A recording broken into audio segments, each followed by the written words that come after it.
Hello everyone, welcome back to the channel, and today we have an extremely special interview. Here is the former community manager of Little Big Planet, Stephen Isbell. So, would you like to go ahead and introduce yourself to everyone? Yeah, as I say, I've been working, or I was working as a community manager for Little Big Planet since 2012. So, I was on the franchise for a good 12 years, all the way from, well, I pretty much worked on every title, but I sort of came in towards the tail end of Little Big Planet 2's lifespan before we were moving on to, well, PS Vita, then karting, LBP3, and then Sackboy and Big Adventure. And was doing that for a long time and just, doing my thing for you guys. Yeah, that's amazing. We really appreciate you being the, community manager for so long, especially after, Tom and Spaff. Tom and Spaff were great at the beginning, early days of Little Big Planet. They were wonderful community managers.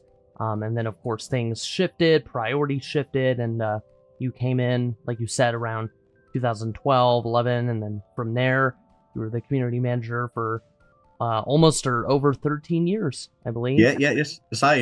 Way back in the day, I got into Little Big Planet first as a fan of the games, and then, becoming friends with Spaff, and when I first started, I actually went and joined Media Molecule for 4 or 5 months, working directly with Spaff, Tom, and the rest of the Media Molecule crew as they were sort of doing the handover.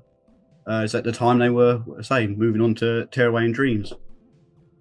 Yeah, that's amazing. So how did you actually get introduced to Little Big Planet as a franchise? So it was a very simple story. I'd literally just picked up a PlayStation 3 and honestly, I bought it for Grand Theft Auto 4, because that was the big release at the time. But it was just basically a case of me thinking to myself, well, I need to have more than one game to be playing on this thing I'm spending so much money on. Let's have a nosy around and see what I can find. And I just complete happenstance stumbled upon Little Big Planet the week it released, even even the day it released, I think. And it just sort of immediately caught my attention because it was it was a platform for building your own platforming games. And I've always been a huge fan of platforming games. I've always been a big fan of sort of the simulation creation games, like your Sims and your Sim City, stuff like that. And I thought, well, you're just basically taking two of my favorite worlds, mashing them together, let's give it a shot. And as they would normally say, the rest is history at that point. Who knew what that decision on that day on a random shopping trip would lead to? Yeah, so that's essentially what happened. So I picked up the game, I took it home, I played through the story, and I wanted me, I like to 100% get all the collectibles and all of that stuff first. And then it came on to moving to the creation and sharing part of the aspect. And I just loved the fact that I could go straight into the community, and there was already thousands upon thousands of levels for me to check out, all of similar or even, occasionally better quality than the ones that actually came with the game, You get to that point in the game where you sort of think to yourself, like, do I want to move on to something else? Or do I want to commit myself to this? It's like, no, I'm really enjoying myself here. And I want to sort of give something back to the community. But I'll be the first to admit, I am not a level designer. I'm not a level creator. I can critique levels. I can do that, but I can't make them myself.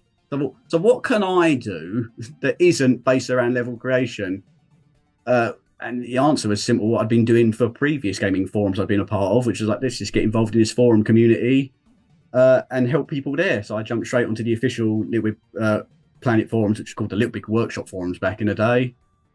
Just started answering people's questions, helping them guide through the game, writing guides on where to find the various costumes, finding levels and highlighting them. And then, so it just escalated from there, just continuing to, rather than creating the content myself, just sort of being like a guide and helping finding the content for other people.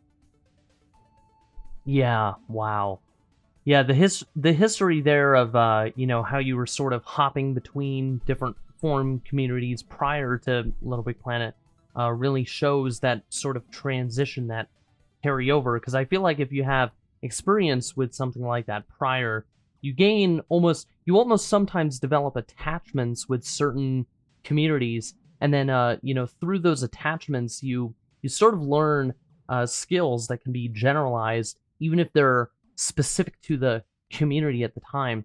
So I feel like you were very well rounded when you were approaching Little Big Planet as a franchise, and I'm sure over time you saw how people the general trends of how the levels were being published with cool levels and Lucky Dip and everything else that was going on in the community. But before we get to that, that's all the juicy stuff. If you could pick a year that you would describe as maybe being the golden age of Little Big Planet, what is it for you, and what was so special about that time? Oh, that is a very good question. The golden period. I think it's going to have to be somewhere between in the Little Big Planet 2 era, maybe the mid to end Little Big Planet 2 era, because Little Big Planet 1 was an amazing framework for what it did, and everyone's got so much nostalgia for that game. But I always felt that Little Big Planet 2, because of the advanced gadgets and tools and creation tools that were added, it just allowed the game to just jump up to that whole new level that people couldn't achieve before. Because I mean, in the previous game, I say we all saw like the Little Big calculator level with all the pistons and tags and sensors getting that going, and now you could just microchip it into, well, again, they're very complicated microchips, but at least they didn't take up 90% of your level to actually achieve what you're trying to get the level to achieve. So I would say sometime between the mid to late Little Big Planet 2, where everything had sort of been established. We'd done a few major DLC releases and updates. We'd had water and tractor gel, and I'd say maybe around the DC Comics release, where that was sort of a culmination of everything you'd want to sort of expect in a Little Big Planet level. You could jump in, there'd be some amazing new power-ups, some new story. We'd have a bit of fun with some characters, and then once you've done that, you can either make your own version of these levels, or just even take these ideas and just do stuff that we wouldn't even expect you to do, and just surprise us with your own creativity. Yeah, and now throughout, sort of generally speaking, forwarding in time to say LVP2 around that time of the community, a lot of us, at least early on in the age of LVP2, we noticed the boo button being a thing, and at a certain point it was removed. Do you know why it was removed, and do you think that it was a good decision? Yes, so I've heard a lot of people ask me this question before, but not on a video, so I can talk about it here. So what the issue with the boo button is, it honestly just served no purpose in the end. So in the original game, you had the 5-star rating system, and you were basically fine. It's the same with most review platforms. You either really love something, or you really hate something, or you don't care in the slightest. So you'd play the level, and you'd give it a 1-star or a 5-star, or you very rarely were bothered. There's not many people who think this is a middling of the road 3. So moving on to Little Big Planet 2, we stepped away from the 5-star system because it really didn't serve a purpose, because at that point you're only looking at like the 4 and the 5 stars, and let's be honest, there's a lot of what we would call a 3-star level that are still very, very good, because 3-star could still effectively be 79%. It's that kind of crazy weighting. So that was then moved on to a simple yay and boo system. But as we were refining how Little Big Planet sort of sources content to the community, we had some obviously messages from some community members who obviously they pour their hearts and souls into these levels, and then they publish it, and then they start getting like loads of people booing it, and that can just be so disheartening. If you've spent like weeks, months, you could even up to half a year or even more building this level, and then just people come along and boo it, that can be really disheartening and put you off forever. But that wasn't the primary reason we got rid of it. The main reason, say, we got rid of it is it wasn't serving a purpose other than causing upset, because the rating system was looking at essentially how many people played the level and how many people yayed it, liked it. And obviously the more yays it gets compared to the amount of plays, that was a simple enough target for us to say. If it was getting booed, that was just irrelevant information. So it just was a simple case of, well, let's take it out because it's not serving a purpose other than upsetting people. Yeah, that makes sense. I think your reason is very similar for Tom and Spaps as well. They were sort of speculating on why it was removed, and they said pretty much the same thing. So it's good to have a confirmation there. And It's literally, it was causing a bit of upset, but the primary reason, it just wasn't serving any purpose. Like, even, for our handling of how we were sourcing levels and highlighting the community, we found that people building levels was just useless information to us because the yays were telling us what we needed to know. Yeah. And the criticism is, what do I want to do? We had obviously criticism saying like, oh, what if I really want to, say this is a bad level? It's like, well, then your option is just don't yay it, and that will be simple enough. That will tell us you weren't impressed enough, so fair enough. That's all we need to know. Yeah, definitely. Now, and of course, we always left the reviews open. So if you really, really wanted to break down and any positivity or any criticism of the level, you still had that avenue. So it's not like we took away all manners of feedback from you to a creator. What did you think when you saw the sort of and I'll put it this way, because I mean we all saw it, let's be honest. The emo hair, the emo trend in Little Big Planet 2. What did you think about that? What were your thoughts on it when you saw all these people, dressing up their Sackboys with specialized stickers and, shark teeth hair and all that stuff? What did you think? Good on them. As I said, it's literally what those tools are there for. If that's what you want to represent yourself, the whole idea of your Sackboy, Sackgirl, Sack person is you could represent yourself however you want to see fit. So, if that's the way you want to do it, all it was basically telling us is maybe we needed to add more of those hairstyles into the game. But often it was a case of trying to, find a good way to sort of sneak them in. Not sneak them in, but get them into the game for good reason rather than just, oh, here's a hairstyle pack, So, yeah, it was just, I said, I saw a lot of people doing those hairstyles, and yeah, if that's, me being jealous, I said my Sackboy never had hair for obvious reasons. But, if that's how you want to represent yourself, go ahead, knock yourself out. That's exactly what those tools are there for. What are your thoughts on commonly copied levels, such as bomb survivals being spammed and topping hearted lists? So that's part of the reason we had a revamp during Little Big Planet 3's lifetime, because again, we all can remember the cool levels and how the popular levels were the popular levels, and there was just no shift in them whatsoever. And Lucky Dip again was just, you were getting completely random stuff. There was no sort of rhyme or reason to what you were getting. So you would find that the only way to find levels sort of in Little Big Planet 2 and early Little Big Planet 3 was via the team picks and trying to build your own network of hearting creators via that, which was a very limited way of finding content. So, we had no sort of rules or issues with people like copying levels. At the end of the day, if someone's made their level copyable, go ahead, copy it as much as you like. But that's why when we got to Little Big Planet 3 to the revamp there, and we were bringing sort of the whole community menu revamp that added genres and particularly the recommendations, so that if you weren't interested in bomb survival levels, you could go and look at these genres or in your own recommendations and find something else, because as much as we love bomb survival levels, they're not the only thing we want to play. What was the selection process for team picks even like, and how is it different from Little Big Planet 2 to Little Big Planet 3? So team picking was essentially, say, myself going through the community, playing levels, and my general response is, would somebody else enjoy playing this? I know some people sort of had this vision that the team picks had to be like the top of the top, amazing, better than anything Medium Molecule or Sumo could make. It's got to be, if it's not that, it's not worthy of a team pick. But at the end of the day, it was more a case of, would other people enjoy playing this?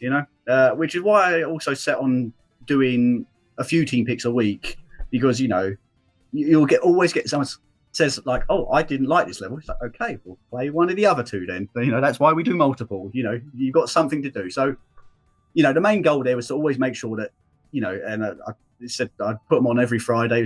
You could come back every weekend and there'd always be something new to look at.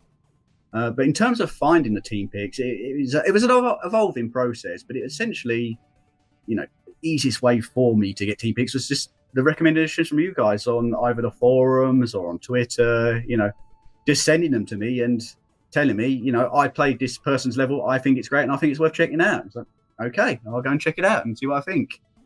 And if I agreed, chances are it could have ended up in the team picks. What's your greater opinion on the numerous amount of troll levels that were made in the community? I'm sure you remember just as anyone else, specifically in Lucky Dip, the amount of unnamed levels or nivel sin nombre that was published, and you would play it and.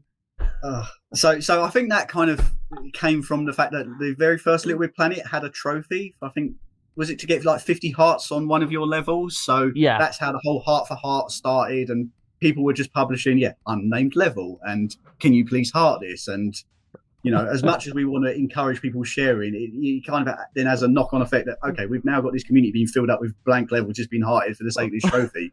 So you'll probably notice in Little Big Planet 2 or 3, there were no trophies for hearting levels or sharing levels of that nature, because we realised there's some behaviours you don't want to encourage because, we want people to be publishing something that, they've actually put some time into rather than just trying to get a trophy. And, we'd had complaints saying, like, why are you locking this trophy behind one that is arguably a popularity contest, especially in the cool levels days where, if you didn't get onto cool levels, your level was going to struggle to get hearts anyway. So, it's not that we had any issues with the Heart for Heart ecosystem. Again, that was getting around a problem that was introduced by the original creation ecosystem. So, you say the easiest solution there was to let's just make sure we don't do any trophies that encourage people to publish blank levels. How did and I think you also hinted at this earlier that you had a team, but to be more specific, how did the moderation system work for LBP? Like, was the team outsourced, or was it mostly, in-house at the studio and you were working with them one-on-one? So the moderation, well, there are multiple moderation teams. They're all Sony in-house ones. So they weren't in the studio for Little Big Planet itself, but they were in-house for Sony's own offices, who would cover moderation, not just for Little Big Planet, but for all Sony PlayStation games. And as it was, is basically you had the grief report tool, you do your grief report, include your screenshot, include your bit of text to say what the issue was, and it would just essentially get added to their catalogue of grief reports to check through. And then if they found anything offensive, they could just straight away hit a button to moderate the level until, either the issue was addressed, or, in some cases, if a community member reached out to me to look into this issue further, because as I say, the moderation team, very helpful, always did their goal of, removing any offensive content. But, sometimes there is nuance, and a community member could reach out to me to look into something, and I would only really come in once something had already been moderated, and I could then access the logs myself to see what actually was moderated, jump into the game personally and see in context, is this actually an issue? So in LBP1, you had DLC editors that, it would switch your costume, but it would actually stay on your character until you restarted the game. So it would actually remain somewhat permanent in a way. You could go to your pod and then you could. What are your thoughts on that? Really, not something I personally had an issue with. I think, again, it might have been something that was addressed by the time I was brought on board. I think later on it might have been updated so that the game was more frequently checking, possibly, I think, when you jump to your pods, what DLC keys you actually owned, and would remove anything that you weren't supposed to own. So, right before Little Big Planet was delisted, you handed out, obviously a bunch of rare item codes, such as the Crown, Beta Rares, OBP Cap. How were you given these codes exactly? So a lot of them I've been sitting on for years. Whenever I had like either the Crowns or the Little Big Planet Cap or anything else I had my hands on, it wasn't just a case of I'd reach out to PlayStation Store and say, "Can I have one Crown code, please?" I would say, "Can I have a batch of Crown codes?" And I'd often receive like 200, 300, 400. Now with an item such as a Crown, we're giving one away, once a month, a couple of months, your month if you're lucky.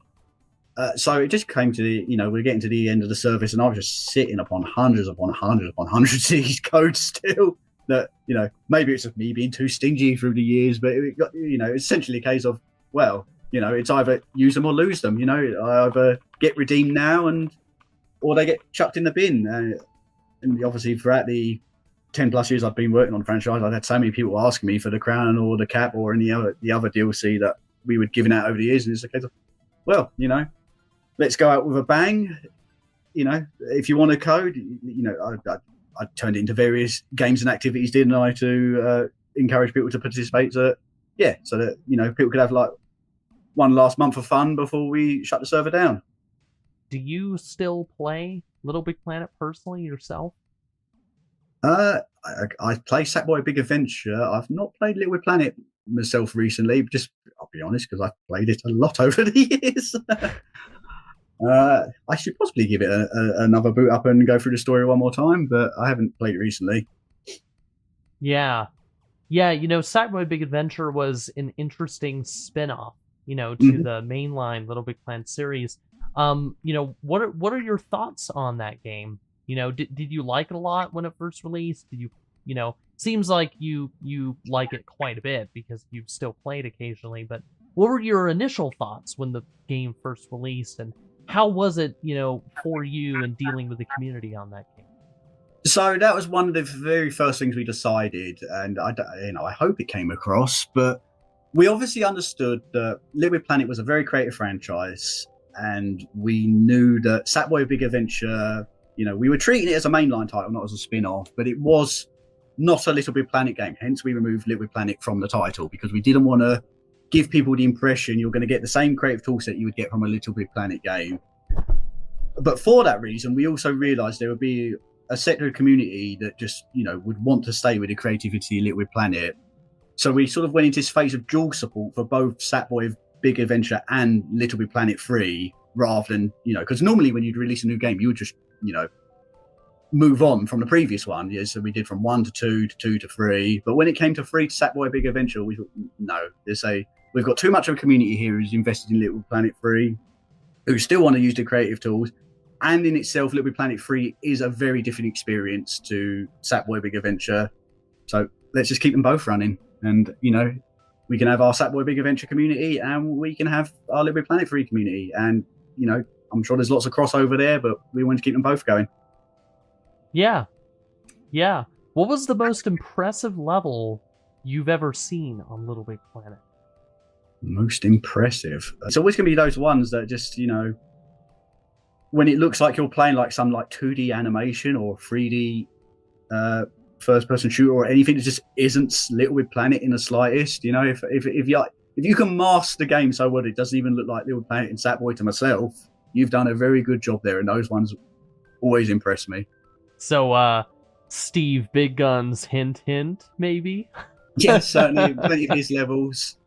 But so many creators over the years were just creating stuff that said, I think we even maybe did a genre for it, for like the arcade games that were just like, no, this is not a Sackboy game. This is its own thing. Come here and play different games. Do you miss, a lot of the, I would say, major, people in the community that you might have interacted with, and, even the people at Sumo and Media Molecule? Oh, certainly. It's weird to say miss because I say I'm still on social media and I'm still getting messaged regularly by those very same people who are, playing their own games. I think that's what's great about, gaming communities is they're not always just focused on one community, on one game. You often find there are overlapping interests and you could play another game that people are interested in. So, certainly, I'll miss engaging with the Little Big Planet community on a professional basis, but it still always brings a smile to my face whenever I load up any sort of social media, YouTube, etc., and just sort of see people still sharing their love for Little Big Planet and Sackboy. Speaking of kind of like other genres and tangents, would you like to share your interest in Final Fantasy in those games? It's my feeble attempt to talk about anything apart from Sackboy and Little Big Planet on my accounts. I say Final Fantasy is one of my. Final Fantasy 7 is my. This is going to be the most shocking thing to a lot of people. That 7 is actually my favorite game of all time. So I hold a very special place in my heart for that one. Which people might have noticed if they ever saw my Sackboy in game. Always had that Buster Sword. As soon as that Final Fantasy 7 costume pack releases, I am never letting go of this Buster Sword. But yeah, it's just one of those.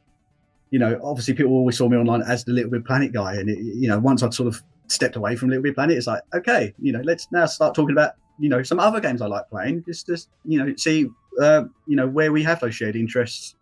Now, I do want to see if you would be able to tell us anything about Little Big Planet Hub by any chance.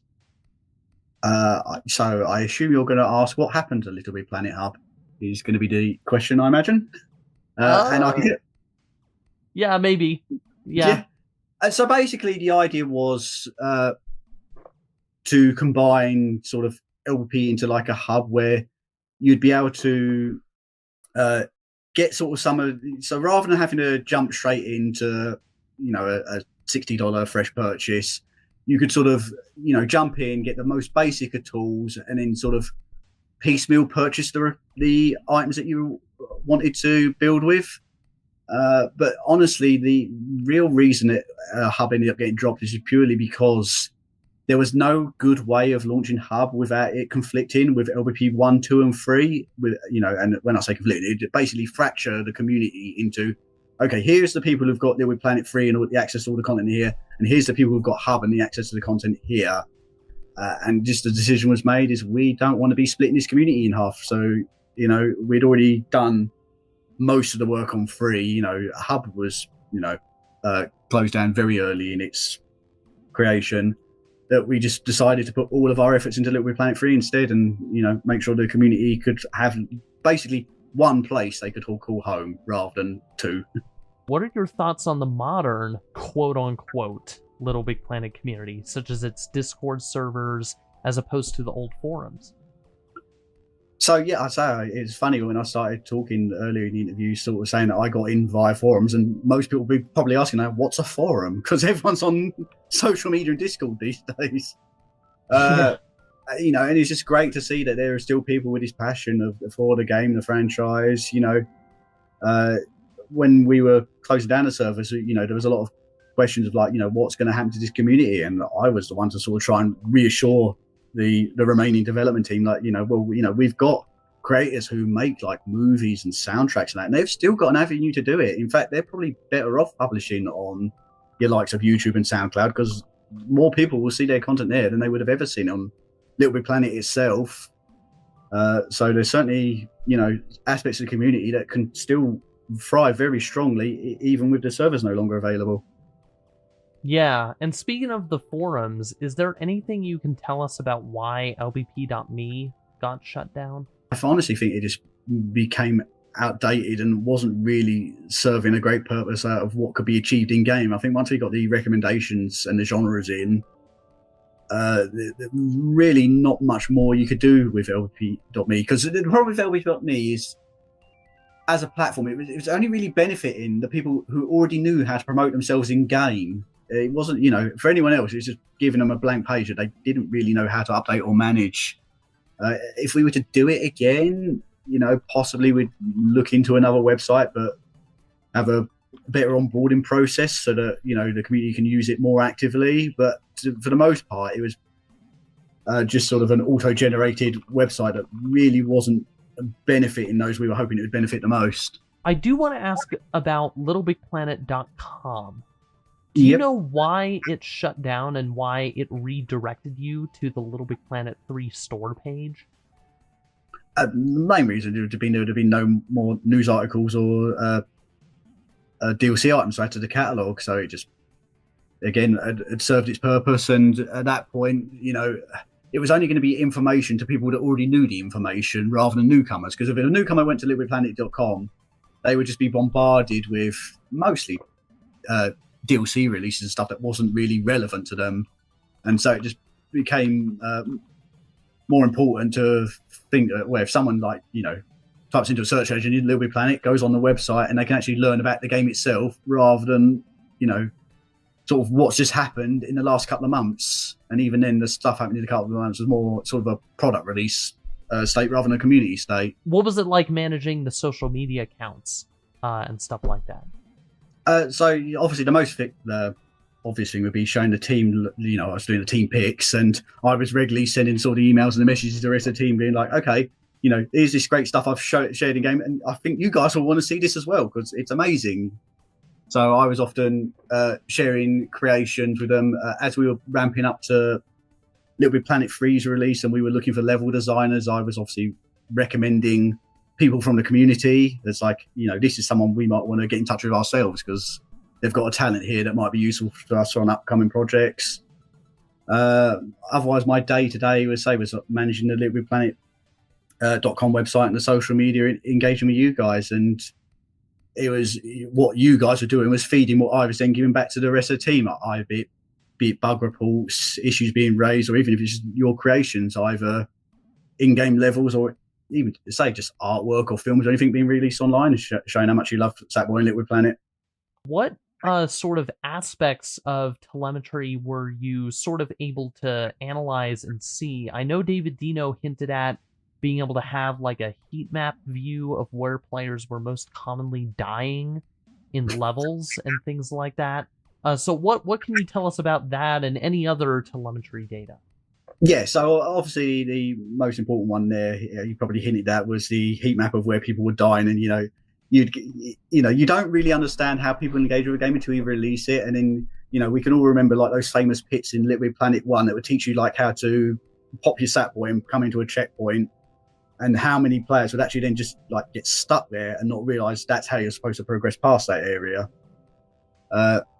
In terms of other telemetry, it was mostly just focusing on what tools and assets were most being used and what costumes were most commonly being worn. What was your relationship like with, David Dino in particular? What was it like working with him? As he said, we were pretty much sitting next to each other most of the time. We had two very separate roles, but I think again it was mostly, he was sharing his insights into the telemetry. He was sort of doing the analytics and I was doing the practical. I think is the best way to do it. He could sort of tell me what the data was saying, and I would be able to tell him, what the community themselves were showing me. There was sort of a collaborative effort of two different ways of engaging with the community. Talking about sort of like on the community and stuff like that, there were some levels giving out glitched costumes on their Earths, like the quilted skin, the scuba costume, and the skeleton skin. Mm-hmm. What do you think about these, about glitches in the game in general, and did you have any favorites in particular? So I think I mentioned before that with glitches, it generally came down to as long as it didn't have a negative impact on the rest of the community, didn't have an issue with it. So if anyone wanted to dress up in the scuba costume or the glowing skeleton costume, I think even I at one point published the glowing skeleton costume on my planet before joining Little Planet myself. We had absolutely no issue with it.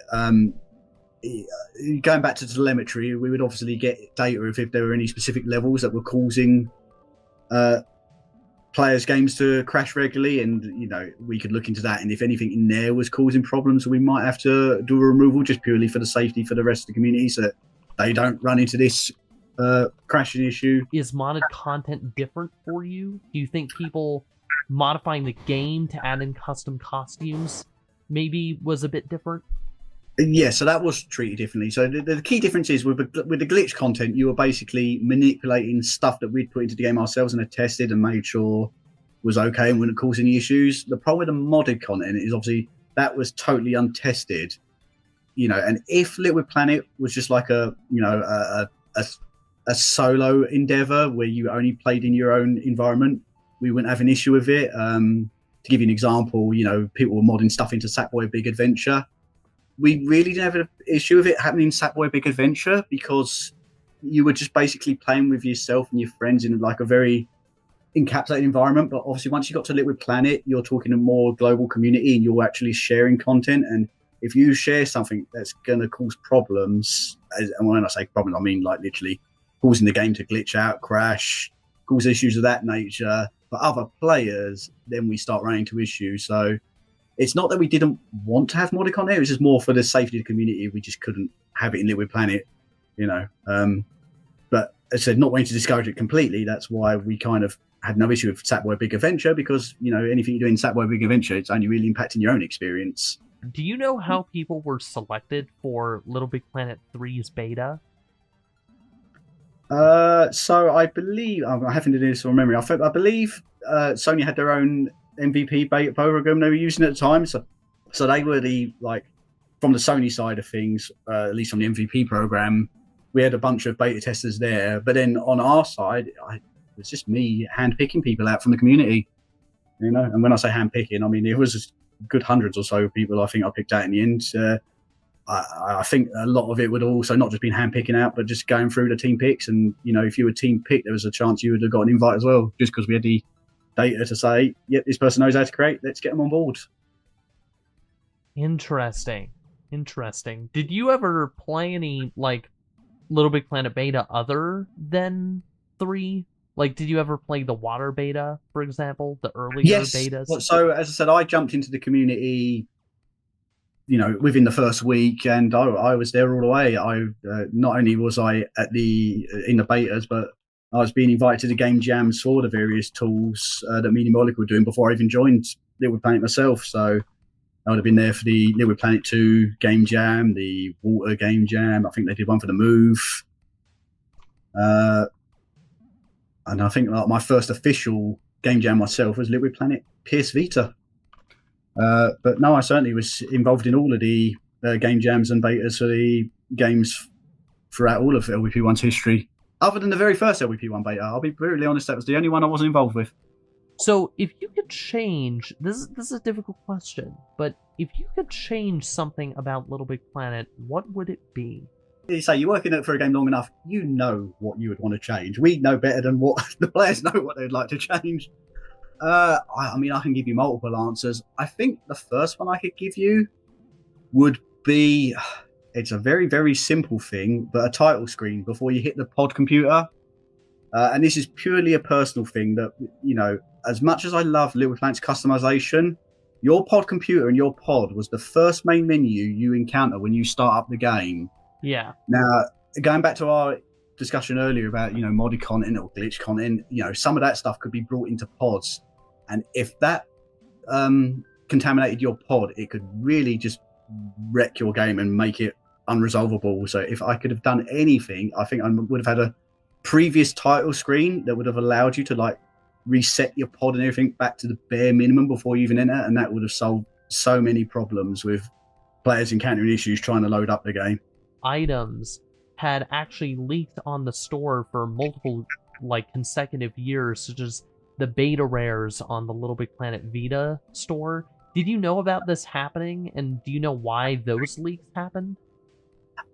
A simple human error. As Little Big Planet went on, we ended up with hundreds upon hundreds of costumes and creator packs, and to the store team, there's not a big sign next to any particular item sort of saying this is a really, really special item, treat this differently to all the other items. To the store team, it would just look like another costume, the launch spacesuit, or the week 1 t-shirts or whatever. There was no sort of signifier next to them to sort of say this is a rare or this is a special. It just, to them, it was another product. And because of Little Big Planet's backwards compatibility between games, and we were always bringing the DLC forwards, I think they would have essentially got a message saying, make all of this DLC compatible between Little Big Planet 2 and Little Big Planet 3, or Little Big Planet 2 and Karting/PS Vita. And, tick of a box, they said, okay, yep, we'll make them all available in the game. And they did. So, at the end of the day, I think it's just human error with, the store team doing exactly what they were told. Now, about the community on Little Big Planet Karting, why was the cool levels section frozen, never updated, and why did it stay the same for the entirety of LVP Karting's cycle of being online? Cool, you are jumping back over a decade at this point, but if I think from memory, it's purely because it was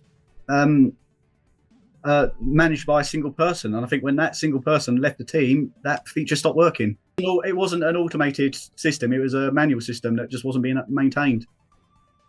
That is crazy. A single person was managing that team. What are your thoughts on the PS Plus requirement for multiplayer on the PS4? Well, again, that was one of those issues that kind of divided the community somewhat, because you say you needed to have PS Plus to be able to play online in the community, and we were sort of in a fortunate situation where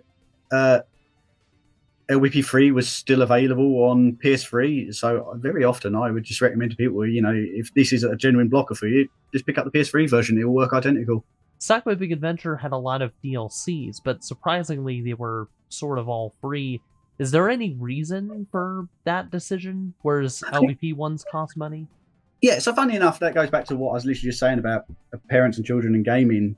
Yeah. It was one of those, when we first started doing DLC for Little Big Planet, we're talking, 10, 12 years ago, it was a very different marketplace. And, we were putting out costumes because it was a fun idea, but then we get the community asking for more costumes. And then we started doing licensed costumes. And obviously we had to raise the price on the licensed costumes purely on our end to pay for the license. That was the only reason they were slightly more expensive. But we were just falling down this rabbit hole of, as time went on, we were getting more and more costumes, and it was getting quite expensive to get into the game. And it was only really being done at that point historically that we couldn't halfway through Little Big Planet suddenly decide, okay, we're paying all these licenses, all these costumes, but all the ones going forward are now free. So we kind of had to see it through to the end of Little Big Planet 3's DLC plans. But once we moved on to Sackboy Big Adventure, knowing, we're aiming at a new audience, we're aiming at, it's a family game aimed at all ages. We just didn't want to be repeating the same steps of being like, okay, you've got this game, but now we're going to constantly be promoting and selling DLC costumes when we could be doing them, just giving them for free. And they was baked into our system that, the DLC plan was basically we were going to make these costumes that would release throughout its lifespan. What was your role specifically with Little Big Planet PSP's servers, and do you know why it was shut down? Why they were shut down a little bit earlier than the mainline ones?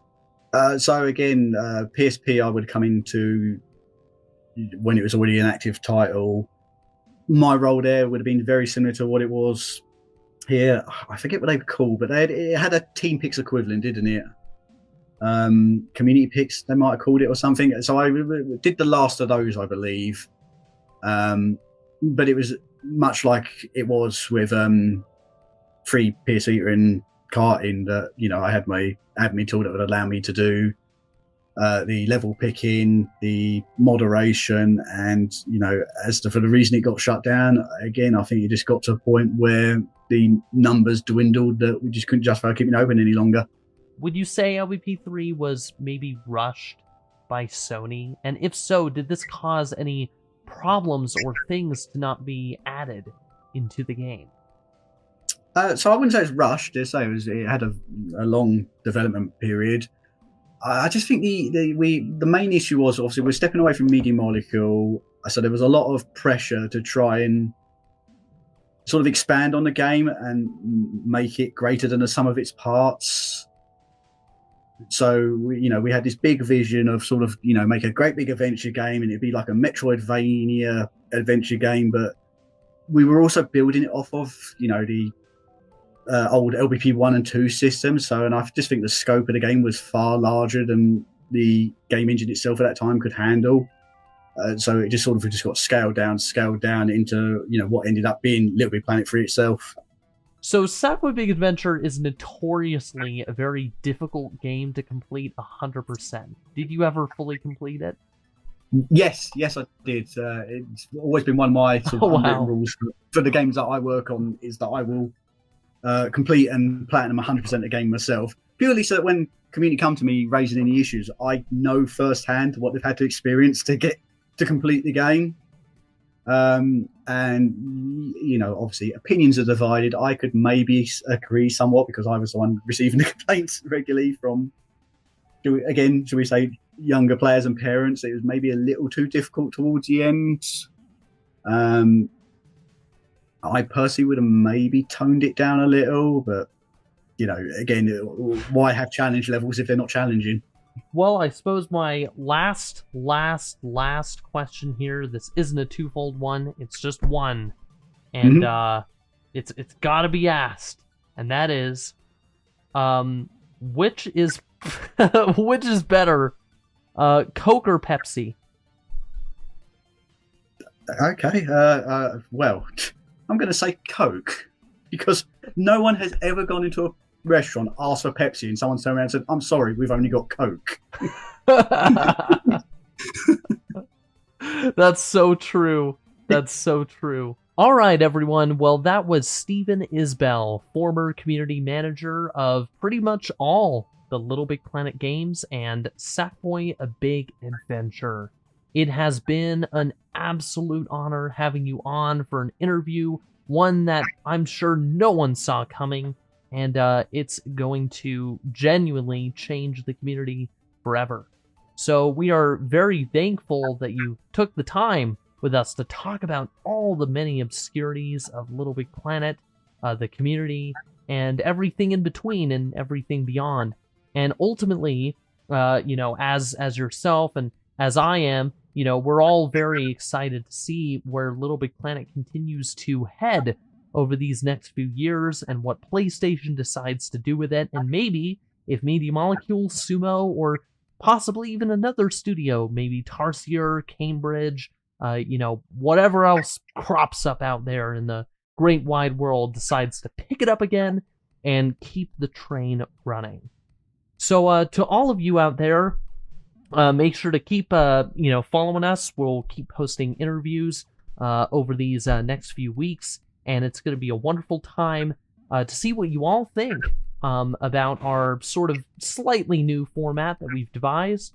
And of course, the one thing I would leave for you all out there is to keep Little Big Planet in your hearts. All right, we'll catch you next time. Peace!